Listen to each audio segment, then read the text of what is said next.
네, 우리 지난주 우리 말씀을 통해서 이 마지막 시대에 일어나야 될 7가지 그런 내용들을 살펴봤는데요. 오늘은 또 연장선상에서 우리가 또 오늘 이 부흥과 영적 각성, 정말 우리가 이 마지막 때에 더 사모해야 되는 정말 주제가 있다면 바로 이 부흥의 주제가 아닌가 우리가 이제 보게 됩니다. 그래서 오늘 부흥과 영적 각성에 대한 전체적인 큰 그림을 오늘 이렇게 한번 그려보는 시간이 돼서 우리가 정말 오늘 이 영적인 부흥과 또 영적 각성을 우리가 함께 간절히 기도하는 시간이 되었으면 좋겠습니다.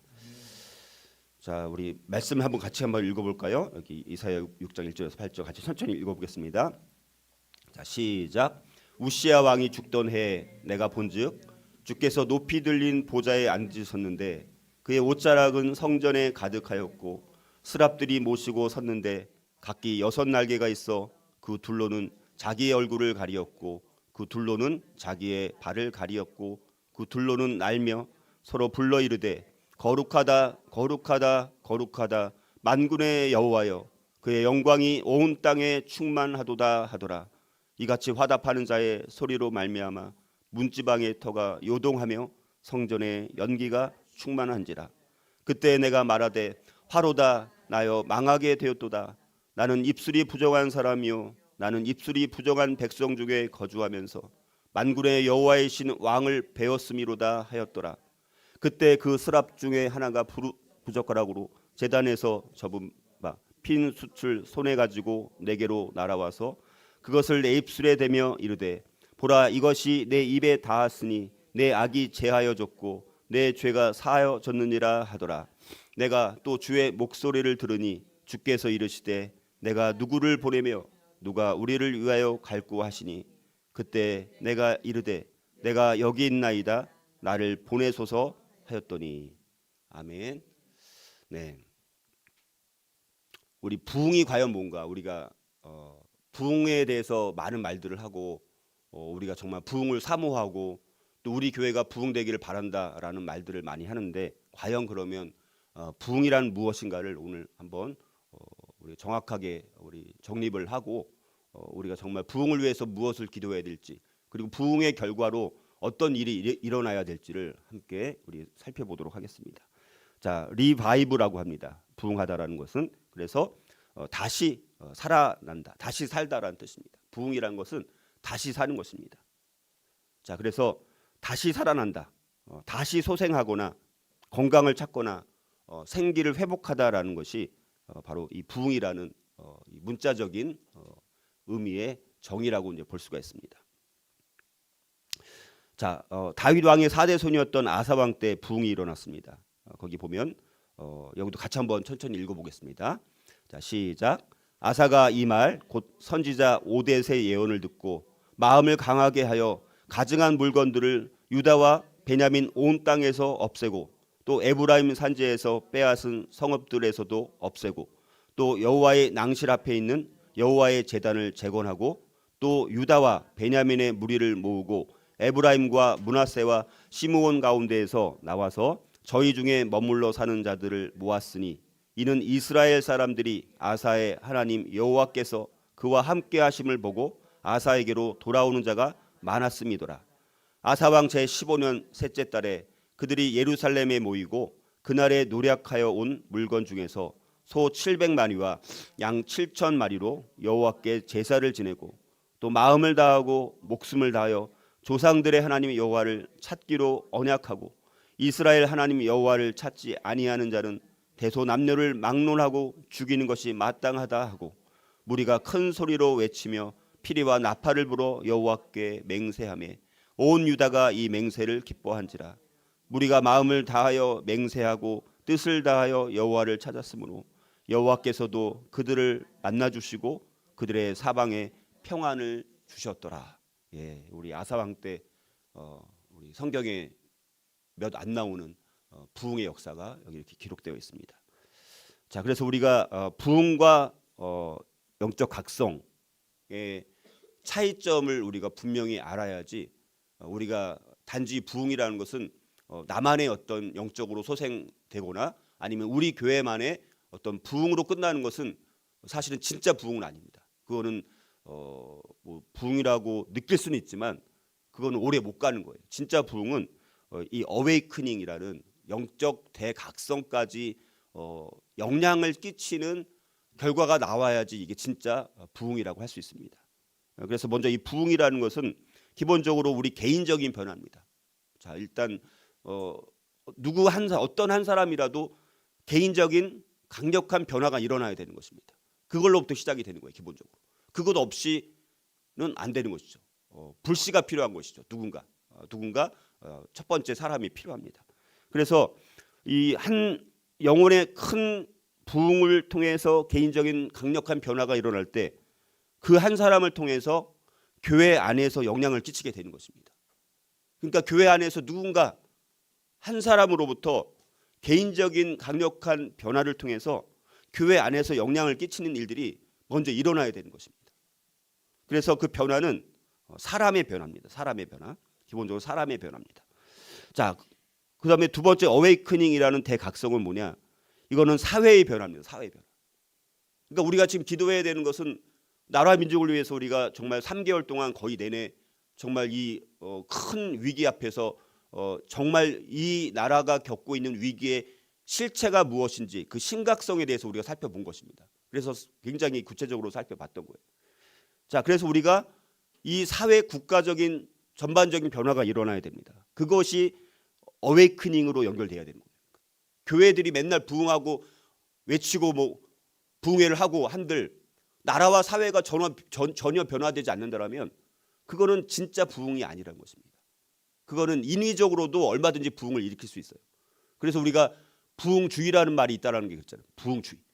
그래서 18세기, 19세기 그때 막 부흥주의 이런 게 일어났습니다. 사람이 인위적으로 부흥을 만들어낼 수 있다. 뭐 이런 주장들이 나오고 있고요. 지금도 많은 교회들은 인간이 인위적으로 만들어내서 얼마든지 부흥을 일으킬 수 있다. 이렇게 보는 사람들도 많습니다. 그래서 굉장히 큰 차이점이에요. 부흥과 부흥주의는 굉장히 다르다라는 것입니다.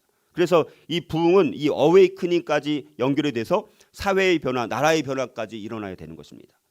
자, 그래서 문화 전반적인 변화가 와야 되는 거예요. 교회는 맨날 부흥됐다라고 하는데 사회 국가적으로 변화된 게 하나도 없고 여전히 뭐 동성애를 막 쫓아가고 뭐 악법이 뭐 맨날 지금 뭐 맨날 우리가 악법이 하루에 몇 개씩 나오는지 모릅니다. 그래서 그거 악법을 저지하기 위해서 지금 맨날 우리 카톡을 통해서 거기 저지 운동에 참여하고 이런 일들을 하는 거잖아요. 교회들은 부흥이 되는데 세상에서는 변화가 없고 나라와 이런 사회 문화적인 변화는 안 일어나고 있다라면 이거는 뭔가 모순이 아니냐라는 것입니다.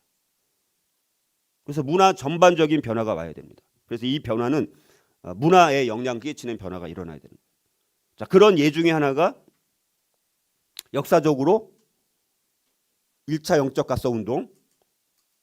그래서 이때는 정말 1700년대 초중반에 강력한 역사들이 일어났다고 이거 뭐 말씀드렸잖아요. 그래서 진젠도르프 같은 사람을 통해서 이런 뭐 독일 이런 거기 경건주의 운동에 영향을 받아서 부흥이 일어났었고 또 존 웨슬리, 뭐 찰스 웨슬리 그다음에 이런 사람들을 위해서 영국과 미국의 부흥이 일어났었고 그다음에 여러 가지 이제 많은 사람들에 의해서 부흥이 일어났었죠. 그때 1700년대 이때가 가장 성경적으로 보면 역사적으로 봤을 때 강력한 영적 각성 운동이 일어났던 때가 바로 이때였습니다. 그리고 2차 대각성 운동도 있었고 또 웨일즈에서 영적 각성이 일어났었고요. 웨일즈라는 곳은 굉장히 영적 각성이 자주 일어나는 곳입니다. 자, 그리고 우리나라에서도 평양 대부흥 운동이 있었죠. 이거 참 놀라운 역사가 있었어요. 자, 이런 이 대부흥 운동 이것이 사실은 영적 대각성 운동 같은 사례가 이런 사례가 있다라고 볼 수 있고 우리나라에서도 1907년에 일어났었다라는 것입니다. 우리가 기대하고 우리가 사모하는 것은 바로 이런 영적 대각성 운동까지 영향을 끼쳐서 사회 문화적인 전반적인 변화까지 이끌어낼 수 있는 그런 부흥이 우리가 정말 기대하고 사모하는 부흥이라는 것입니다. 그래서 근데 부흥과 영적 각성을 보면요, 하나님께서 일정한 패턴을 통해서 일으키시는 이 패턴이 있다라는 것입니다. 그래서 이 패턴을 우리가 잘 이해해야지 우리가 이 세상을 잘 볼 수가 있고 우리가 또 어떻게 해야 되는지를 알 수 있는 아주 좋은 그림입니다. 이것도 이제 헨리 블랙갑이라는 사람이 하나님과의 신선한 만남이라는 책에서 이렇게 너무나 잘 정리를 해줬습니다. 참 대단한 것 같아요. 하나님을 경험하는 삶, 또 하나님과의 신선한 만남 이런 책을 통해서 우리가 개인적으로 인격적으로 하나님을 어떻게 만나고 경험하는지를 너무나 구체적으로 우리에게 알려줬고 또 이 부흥과 영적 각성에 대해서도 이렇게 정리를 너무 잘 해주셨습니다. 그래서 제가 그거를 토대로 정리를 한번 해봤는데요. 그래서 우리가 이 그림을 잘 보세요. 그래서 자 기본적으로 하나님께서는 일하신다는 것입니다. 하나님이 일하시는데 하나님은 혼자서 일하시는 게 아니라 하나님의 백성들을 부르셔서 그 하나님의 백성들을 통해서 하나님의 백성들을 사용해서 하나님의 백성들을 수단으로 해서 그를 도구로 해서 하나님께서 일하신다는 것입니다. 그게 뭡니까? 세상의 구속, 잃어버린 자를 구원하는 일들을 하기 위해서 하나님의 활동을 하시는데 하나님의 백성을 부르셔서 그 일을 하신다는 거예요. 첫 번째가. 그렇죠? 그래서 우리가 구원받은 거예요, 사실은. 우리가 하나님 앞에 쓰임 받는 것입니다. 첫 번째가. 자, 그런데 문제는 그 일들 가운데 우리를 부르셨는데 세상의 구속과 잃어버린 자를 구원하기 위해서 우리를 부름 받았는데 우리가 그 일에 사용되는 것이 아니라 자기의 뭐 성공을 위해서 아니면 자기의 뭐 어떤 유익을 위해서 이렇게 막 살아가면서 점점 하나님을 어떻게 되는 거예요? 하나님 점점 떠나는 것입니다. 우리를 부르신 목적대로 살아야 되는데 그 목적대로 살아가는 것이 아니라 하나님을 떠나서 다른 길로 가는 거예요. 자, 그러면 하나님은 우리 자녀가 잘못된 길로 망하는 길로 가는데 그냥 놔둡니까? 부모로서 징계를 해야 되잖아요. 훈계를 해야 되잖아요. 하나님도 마찬가지로 우리에게 하나님을 떠난 자들에게 징계를 행하시는 거예요. 그래서 뭐 여러 가지 뭐 어려움을 겪는 것이죠. 근데 그거를 징계 받는데도 착각하는 거가 뭐냐면 자기는 고난 받는다 이렇게 또 착각하는 경우도 있어요. 그러니까 징계와 고난을 구별해야 되는데 징계 받는데 고난이라고 여기는 거예요. 징계를 징계로 알지 못하면 우리가 다시 돌이킬 수가 없는 거잖아요. 그렇죠? 징계를 받는데도 이게 징계인지 몰라요. 그러면 어리석은 거잖아요. 그렇죠? 하나님께서 징계를 하십니다. 자, 그러면 그렇게 막 어려움을 겪으면 징계를 받으면 고통스럽잖아요. 그러면 어떻게 합니까? 또 부르짖는 것이죠. 너무 고통스럽습니다. 하나님 살려주십시오. 근데 그게 징계와 고난이라는 것을 구분해서 고난인 경우에는 하나님의 의를 위해서 받는 거니까 아무튼 그것도 어쨌든 하나님 앞에 그 고난을 통해서 저를 그 고난을 이기게 해주셔서 더 하나님 앞에 더 귀하게 쓰임받게 해달라고 기도를 해야 되는 것이고 징계를 받으면 그거를 징계로 알고 부르짖을 때 그 고난으로부터 징계로부터 그냥 구원해달라고 하는 것이 아니라 회개를 해야 되는 거거든요. 그게 좀 차이점이 있는 거잖아요. 자, 그래서 이렇게 부르짖을 때 이제 중요한 것은 그 부르짖을 때 요 회개하고 멸망하는 요 사이가 중요한 것이죠. 요때 이제 결국 하나님의 다림줄이라는 하나님의 기준, 하나님의 말씀의 토대로 해서 내가 회개를 하느냐 아니면 여전히 그냥 징계 가운데 그냥 회개하지 않고 그냥 부르짖고 그냥 살려달라고만 기도하느냐. 이게 이제 큰 차이점이잖아요. 그래서 그거에 따라서 이제 회개냐 멸망이냐 요게 이제 좌우될 수 있다는 것입니다. 자, 그래서 진짜 여기서 만약에 회개를 했어요. 정말 이 심령의 간절한 완전히 돌이키는 죄로부터 돌이키고 완전히 하나님께로 돌이켰어요. 진짜 회개를 했습니다. 진짜 애통하며 통회하고 참회하는 심령으로 하나님 앞에 완전히 콧물 눈물 모든 걸 다 쏟아붓고 완전히 자기가 철저하게 낮아지는 것까지 회개를 했습니다. 그때 하나님께서 어떻게 합니까? 우리 자녀들도 그렇잖아요. 얘가 정말 잘못했는데 적당히 막 용서해달라고 하는 것과 이 진심으로 잘못했다고 말하는 것과 우리가 느끼잖아요. 그렇죠? 그랬을 때 진심으로 얘가 회개하는 것 같아. 진심으로 뉘우치고 있다면 어떻게 합니까? 엄마로서 부모로서 다시 기회를 주는 거죠. 그렇죠? 마찬가지로 하나님께서 진짜 회개를 하게 되면 영적으로 우리를 부흥케 해서 다시 소생시켜주고 살아나게 해주시는 것입니다. 자, 그래서 이 그런 영적 부흥이 일어나면 이제는 영적 각성으로 이제 연결이 되는 것입니다. 그래가지고 세상의 구속과 잃어버린 자를 구원하는 일들 이것으로 다시 원래의 자리로 쓰임 받게 되는 거예요. 원래 자리로 돌아가는 거예요. 뭐 대단한 게 아니라 원래 자리로 쓰임 받는 것입니다. 자, 이 단계가 7단계로 이루어진다는 것입니다. 그러니까 우리가 정말 기대하고 사모하는 것은 바로 이 패턴대로 나 한 사람 다른 사람에게 적용하는 것이 아니라 나에게 적용해서 내가 이런 부흥을 경험하게 해주십시오. 그리고 우리 교회 공동체 나 한 사람의 진짜 회개를 통해서 부흥을 통해서 다른 영혼들도 나를 통해서 영향을 받아서 살아나게 해주십시오. 그래서 이 교회 부흥을 통해서 이 주변 지역 아니면 뭐 우리가 쓰임받기 위해서 부름받은 어떤 영역 가운데 우리가 영향력을 끼치는 그 사역이 되어서 그것이 사회 전반적으로 문화적인 전반적으로 정말 나라에까지 영향을 끼치는 강력한 부흥의 역사가 영적 각성의 역사가 일어나기를 사모하는 우리가 그것을 기도해야 되는 것입니다. 자, 그래서 요 7단계를 오늘 뭐 시간이 많이 없지만 제가 한 20분 정도 15분 정도 간략하게 이렇게 큰 그림만 설명드리는 거니까 여러분들이 요걸 잘 이해해 주시고 세세한 것까지 설명하기에는 좀 나중에 또 기회 되면 하도록 하고요. 자, 그래서 첫 번째 단계입니다. 여기 다시 복습하는 거예요. 아까 이제 개요를 설명드렸다면 그 첫 번째 단계가 하나님께서 활동하시는데 하나님께서 그의 백성을 부르셔서 일하신다는 것입니다. 그래서 하나님께서는 잃어버린 세상을 구속하시기 위해서 일하고 계신데 근데 하나님께서는 한 백성을 불러가지고 그와 언약 관계를 맺고 그들을 통해서 하나님의 일을 이루시는 일을 시작하시는 거예요. 그러니까 여기 계신 분들은 일단 이 첫 번째 단계 가운데는 우리가 부르심 받은 것입니다. 사실 우리가 정말 하나님 앞에 이렇게 나와서 기도하고 또 우리가 구원받은 백성답게 여러 가지로 우리가 살아가는 것은 바로 이 일들 가운데는 우리가 있다라는 것입니다. 그래서 이제 예를 들어서 이제 베드로전서 2장 9절에 우리가 그리스도인의 이제 변화된 신분 하나님께서 우리를 부르셨을 때 하나님이 우리를 구원해서 우리를 하나님의 백성을 부르셨습니다. 그때는 우리는 기본적으로 어떠한 신분의 변화가 있었는지 그거를 베드로전서 2장 9절에 나오죠. 그래서 첫 번째가 하나님의 기대와 의도가 있다는 것입니다. 우리를 뭐라고 말씀하십니까? 택하신 족속이요. 택하신 족속이요. 자, 우리의 신분은 첫 번째가 뭡니까? 택하신 족속입니다. 택함을 받은 거예요. 택함을 받았어요. 택함을 받은 것은 기대와 의도가 있는 것입니다. 제가 이렇게 컵을 드는 것은 지금 택함 받았어요. 이거는 왜 택함 받았습니까? 물을 마시기 위해서. 내가 물을 마시고자 하는 기대와 의도가 있는 거잖아요. 그렇죠? 택하신 족속이라는 것은 하나님의 기대와 의도가 있기 때문에 그 하나님의 기대와 의도를 우리가 알아가야 되는 것이죠. 두 번째는 우리의 책임과 의무를 다해야 돼요. 우리는 어떤 존재로 또 부름받았습니까? 왕 같은 제사장들이요. 왕 같은, 왕도 아니고 왕 같은 제사장, 왕 플러스 제사장, 얼마나 놀라운 특권입니까? 왕 같은 제사장, 왕 같은 제사장으로 부름받았는데 왕 같은 제사장답게 살아야 되는데 거지같이 살아요. 예를 들어서. 그러면 됩니까? 안 됩니까? 안 되잖아요.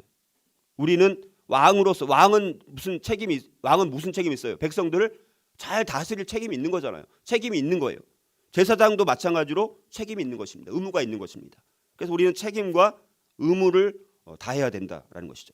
세 번째는 하나님의 성품과 방법들을 드러내야 돼요. 우리는 어떤 거룩한 나라로 부름받았습니다. 거룩한 나라. 그냥 세상적인 세속적인 그런 나라와는 전혀 다른 완전히 전혀 차원이 다른 하나님 나라 거룩한 나라로 우리가 부름받았습니다.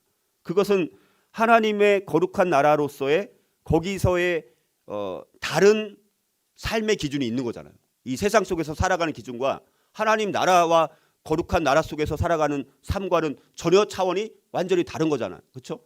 거기에 따라서 우리가 하나님의 성품과 방법들을 드러내야 되는 것입니다. 그리고 하나님의 이름과 하나님의 나라의 가치로 살아야 돼요. 그의 소유가 된 우리는 어떤 존재냐? 그의 소유가 된 하나님의 소유가 된 백성입니다.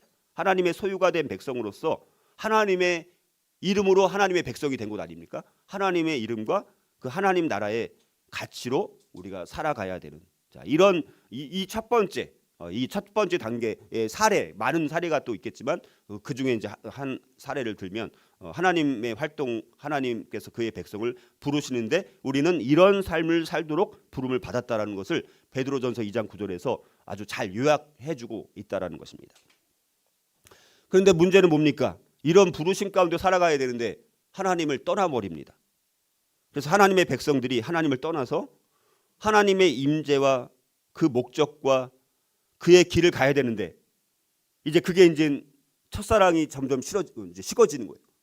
그래서 점점 이제는 하나님께 더 뜨겁게 바라보고 사모하고 그 첫사랑 그거를 끝까지 유지를 하고 그분과 붙어서 이렇게 있어야 되는데 어떻게 합니까?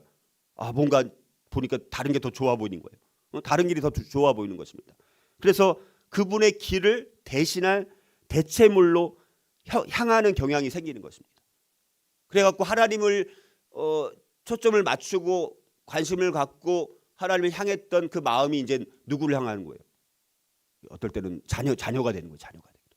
어떨 때는 직업이 되기도 하고, 어떨 때는 이 권력을 내가 좀 쫓아가 봐야 되겠다. 내가 한번 출세를 한번 해봐야지. 내가 한번 성공을 해봐야지. 내가 한번 돈을 왕창 한번 벌어봐야지. 뭐 이런 생각들로 다른 대체물로 자꾸 마음이 또 빼앗기게 되는 것입니다. 자, 그런 사례가 이제 예레미야 2장 9절에서 13절에 보면 터진 웅덩이로 비유를 하는 것입니다. 자, 그래서 우리 마음을 빼앗는 대체물이 뭐가 있을까? 자, 사람이 하나님의 대체물이 되지 말아야 돼요. 사람. 그래서 하나님을 우선시해야 되는데 누구를 대체하는 거예요? 사람. 어떨 때는 남편이 될 수가 있고, 어떨 때는 자녀가 될 수 있습니다.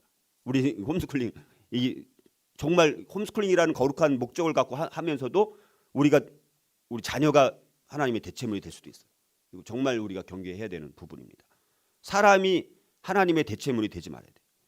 두 번째는 또 종교 활동, 전통이 하나님의 대체물이 되지 말아요. 처음에는 정말 그냥 하나님만 바라봐도 정말 예수님만 생각해도 막 눈물이 벌컥 나고 마음이 막 두근두근거리고 막 그렇게 뜨거웠던 마음이 이제는 교회 생활이 이제는 정말 하나님을 너무너무 사랑하고 예수님을 만나고 정말 말씀이 너무 꿀송이처럼 달아서 또 설교의 말씀을 듣기를 사모하고 예배를 드리며 찬양하는 것이 너무나 기뻐서 영과 진리로 예배 드리는 것이 너무너무 좋은데 그냥 그 예배자리에 앉아 있기만 해도 영적인 그 감동으로 영적인 충만함으로 눈물이 막 펑펑 쏟아지고 막 그랬던 그 마음이 이제는 예배 의식이 하나의 의식이 돼서 종교 활동이 되는 거예요. 그리고 열심히 봉사하는 것도 정말 뭔가 다른 종교 활동이 되어버리는 거예요. 종교 활동이 되어버리고 전통이 되어버리는 거예요. 자, 그런 거가 하나님을 떠난 터진 웅덩이는 의미가 없잖아요. 그리고 우상은 무엇이든 간에 하나님의 대체물이 되지 말아야 돼요. 그리고 알게 모르게 우리가 하나님보다 조금이라도 더 우선시 여기는 어떤 것이 있다면 그게 다 우상 아닙니까? 그렇죠? 우리가 어떤 만들어진 드러내고 보여지는 어떤 조각성처럼 만들어진 그런 물질적인 어떤 그런 것만이 우상이 아니라 내 마음에 지금 예배를 드리면서도 지금 다른 생각을 하고 있어요. 예를 들어서 내가 예배를 드리면서도 내일 뭐를 또 해야 되지? 아니면 내일 또 프로야구가 시작하는데 야 이거 좀 뭐 잘 될까? 뭐 예배를 드리면서도 내 마음이 조금이라도 다른 것에 마음을 빼앗기고 있다. 그게 다 우상이 된 거예요. 다 우상인 거예요. 그러니까 우리 마음은 항상 우상을 만들어내는 공장이라고 비유를 합니다. 우리 공장에서 어떤 물건을 계속해서 기계적으로 막 찍어내잖아요. 계속해서 막 쏟아지는 거잖아요. 막 체계적으로. 근데 우리는 항상 그냥 놔두면 하나님 안에 붙어 있지 않고 영적으로 충만하지 않으면 내 마음은 늘 우상을 찍어내는 우상을 만들어내는 공장 같은 것이 내 마음이라는 것입니다. 그래서 우리가 어떤 우상이든 무엇이든 간에 하나님의 대체물이 되지 않도록 우리가 경계를 해야 된다라는 것입니다. 자, 그래서 이렇게 이제 하나님을 떠납니다. 그러면 하나님께서 정말 하나님의 자녀들은 반드시 징계를 하게 돼 있어요.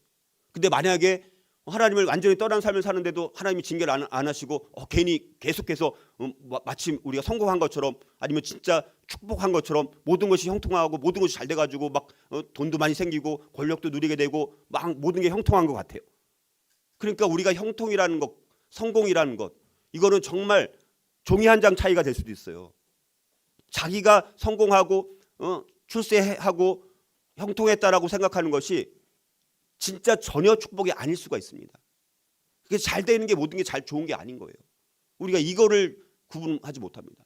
그래서 얼마 전에 누구랑 어떤 목사님이랑 통화를 했는데 이제 그렇다라는 거예요. 이제 대형 교회 뭐 다는 아니지만 이제 만약에 자녀가 그냥 그 어떤 권사는 그러니까 신앙이 그냥 보통이었던 것 같아요. 예를 들어서. 근데 이제 그 자녀가 뭐 굉장히 뭐 예를 들어 서울대를 갔어요. 예를 들어서. 그러면 갑자기 그 권사가 어떻게 되는 거예요? 믿음이 좋은 권사가 되는 거예요. 그게 그렇게 우리 교회 안에서 그렇게 오해되는 경우가 많다.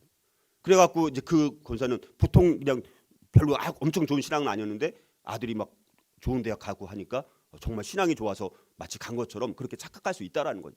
그러니까 이게 영적인 것은 정말 잘 구별해야 돼요. 그러니까 정말 구분을 잘 못할 수도 있습니다. 그래서 이 징계라는 것을 받는 것이 하나님의 자녀라는 증거예요. 거꾸로 내가 고난을 받든 징계를 받든 징계가 없으면 그거는 저주입니다. 그러니까 우리가 이걸 잘 구분해야 돼요. 그래서 하나님은 그 백성들을 사랑하시기 때문에 징계하시는 거예요. 사랑하시기 때문에. 사랑하지 않으면 그래 너 성공한 것처럼 착각하고 그냥 그렇게 잘 먹고 잘 살다가 나중에 지옥에 가. 그러면 하나님이 사랑하는 겁니까? 아닙니까? 안 하는 거잖아요. 그렇죠? 그래서 예를 들면 히브리서 12장에 보면 그런 예가 나옵니다. 그래서 우리가 하나님이 그러면 하나님의 백성들을 징계하는 이유가 뭘까? 목적은 뭔가? 첫 번째는요. 하나님께서 사랑하시기 때문에. 하나님께서 사랑하시기 때문에. 사랑하시니까.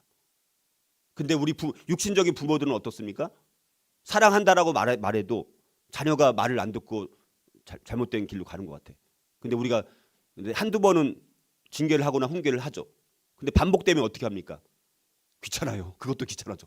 아무리 내가 엄마라고 해도 어떨 때는 그냥 잘못된 것을 분명히 하는데도 어떨 때는 어떻게 합니까? 놔둬요. 놔둡니다. 근데 하나님은 반드시 사랑하시기 때문에 징계를 해야 돼요. 징계를 받아야 돼요. 징계를 받아야지 우리가 하나님의 자녀라는 증거가 되는 것입니다. 그리고 하나님의 참된 자녀됨의 증거예요. 우리가 징계를 받든 고난을 받든 이거는 하나님의 참된 자녀구나 내가 거꾸로. 그래서 그거를 달갑게 받아들여야 되는 거예요. 그리고 하나님의 거룩하심에 이르게 하는 유익 때문에 징계를 받아요. 징계를 통해서 징계를 알아요. 그래서 그걸 통해서 깨달아요. 그래서 정말 회개의 길로 갑니다. 그러면 우리가 하나님의 거룩하심에 이르게 만드는 유익함이 있기 때문에 징계는 고통스러워도 반드시 우리가 받아야 되는 거라는 것을 기억을 해야 되고요. 그 다음에 징계 후에는 의와 평강의 열매를 맺기 때문입니다. 우리 아이들이 엄마로서 우리가 애들을 막 너무나 잘못했어요. 그래서 이제 너 잘못했어. 너 잘못했지. 그래서 엄마가 너를 사랑하기 때문에 난 징계를 할 수밖에 없어. 그래 회초리 너 5대 맞아야 돼. 그때 근데 맞을 때는 어떻습니까? 때리지도 않았는데도 막 울려고 그러는 거예요. 맞지도 않았는데 들기만 해도 이제 눈물 글썽거리고. 근데 다 맞고 나서는 어떻습니까? 맞을 때는 아프죠. 자국도 나고. 근데 다 맞고 나면 이제 징계가 끝났다는 거 알잖아요. 5대 때리기로 했어요. 5대 이제 맞았어요.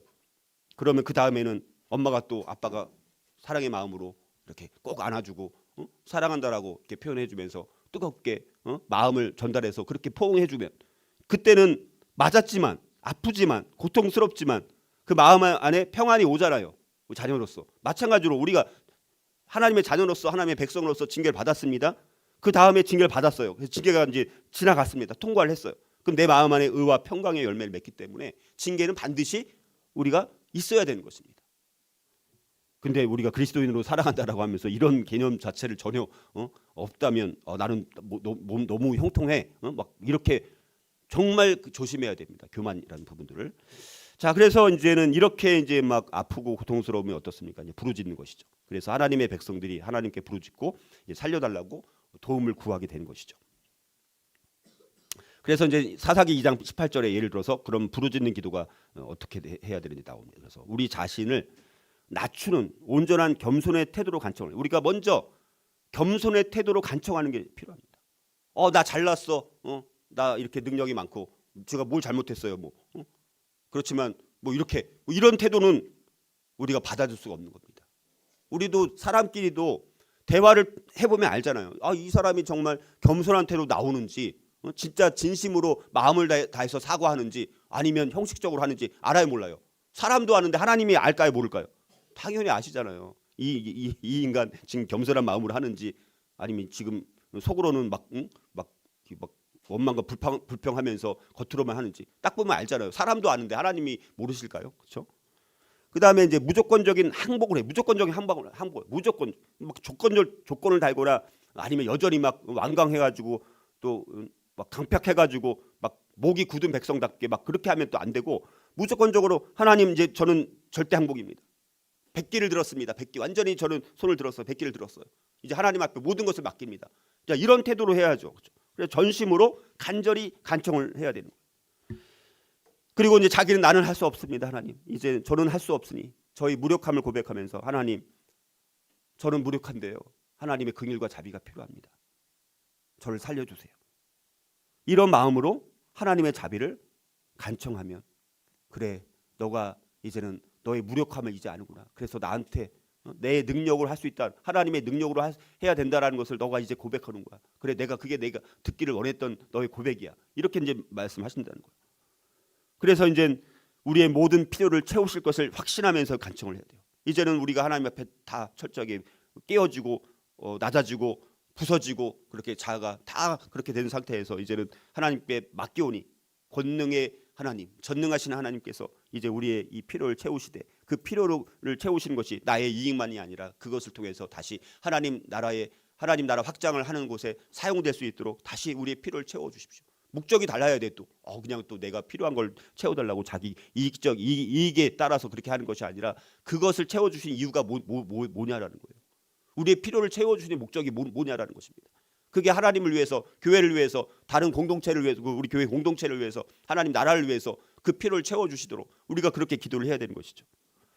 자, 그래서 이제 여기서 이제 회개냐 그래서 멸망이냐, 여기서 근데 진짜 회개냐 멸망이냐 선택을 해야 된다는 것입니다. 하나님께서는 그의 백성에게 그래서 회개를 촉구하십니다. 하나님은 그의 백성들이 회개하고 하나님께 돌아오지 않으면 멸망할 거야라고 경고를 하시는 것이죠.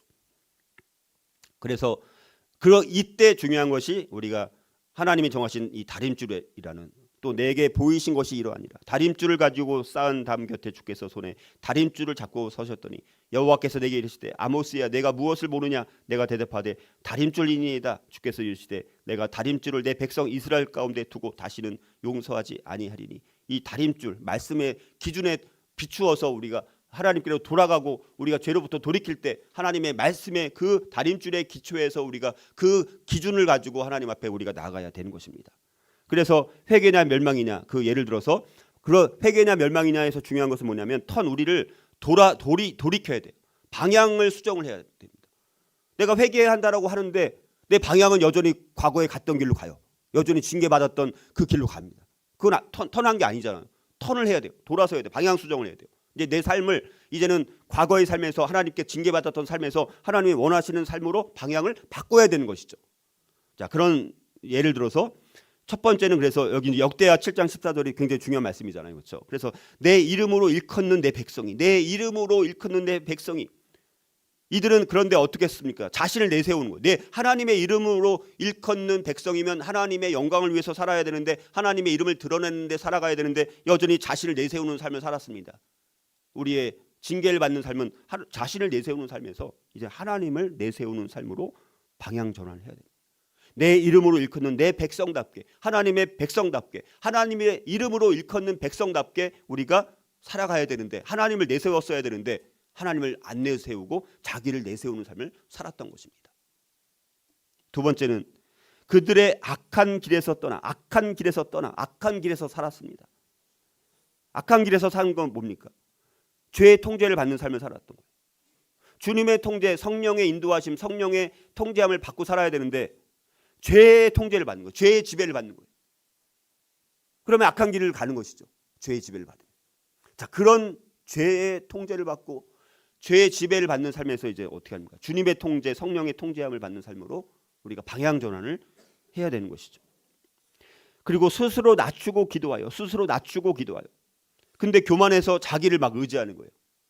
하나님을 의지해야 되는데 자기를 의지하면서 자기가 성공했으니까, 자기가 출세했으니까 내가 참 대단하네, 이러면서 막 교만한 마음으로 여전히 자기의 돈을 의지하고 자기의 권력을 의지하고 자기의 힘을 의지하고, 이렇게 자신을 의지하는 삶에서 이제는 하나님을 의뢰하고 하나님을 의지하는 삶으로 방향 전환을 우리가 해야 돼요. 나를 의지하는 것이 아니라 하나님을 의뢰하고 하나님을 의지하는 삶으로 바뀌어야 되는 거예요. 그리고 네 번째는 내 얼굴을 찾으면,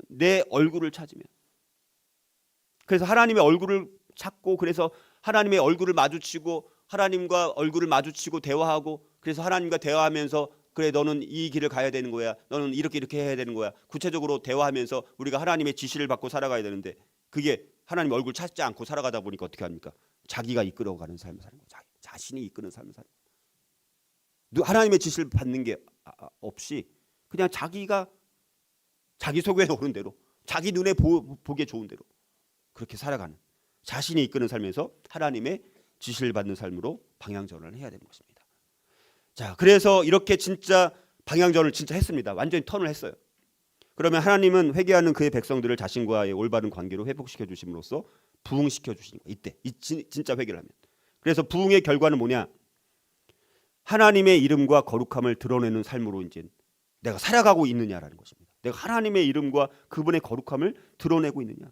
아니면 내 내면과 본질이 정결한 영으로 정말 변화되었는가? 내 내면, 우리 항상 내면과 우리 본질에 집중해야 되는 것 아닙니까? 그렇죠? 그래서 정결한 영혼으로 내가 변화되어 있는가?